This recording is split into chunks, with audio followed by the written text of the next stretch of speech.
সূচক উত্থানের মধ্য দিয়ে চলছে দেশটির প্রধান পুঁজিবাজার ঢাকা স্টক এক্সচেঞ্জের লেনদেন।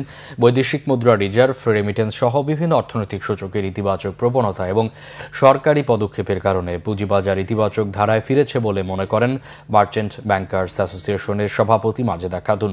বৃহস্পতিবার সপ্তাহের শেষ কর্মদিবসে ডিএসসির প্রধান সূচক ডিএসসি এক্স 34 পয়েন্ট বেড়ে দাঁড়িয়েছে 5069 পয়েন্টে।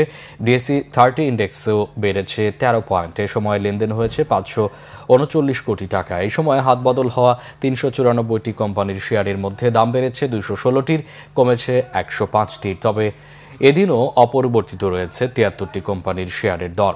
মার্চেন্ট ব্যাংকার্স অ্যাসোসিয়েশনের সভাপতি মাজেদা খাতুন জানিয়েছেন, অর্থনীতির বিভিন্ন সূচক ইতিবাচক থাকায় বাজারে ভালো প্রভাব পড়েছে।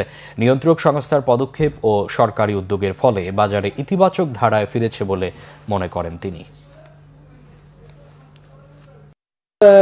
দেশের সামগ্রিক পরিস্থিতি, রাজনৈতিক পরিস্থিতি বলেন, আর একটু স্টেবল অবস্থাটা তো শো করছে, এটা আমরা সবাই বুঝতে পারছি। আর ডিমান্ড ক্রিয়েট হচ্ছে, এবং যেহেতু মার্কেট অনেক দিন একটা জায়গায় ছিল, স্বাভাবিকভাবেই যেহেতু এই ইন্ডিকেটরগুলো একটু পজিটিভ, এই যে আমাদের সম্মিলিতভাবে একমত হওয়া এবং সব স্টেক হোল্ডারদের কাছে প্রচেষ্টা গ্রহণ, এটাও একটা পজিটিভ বিষয়টা নিয়ে আসছে। এবং আশা করছি যে যেসব ইন্ডিকেটরগুলো দেখাচ্ছে এবং আমাদের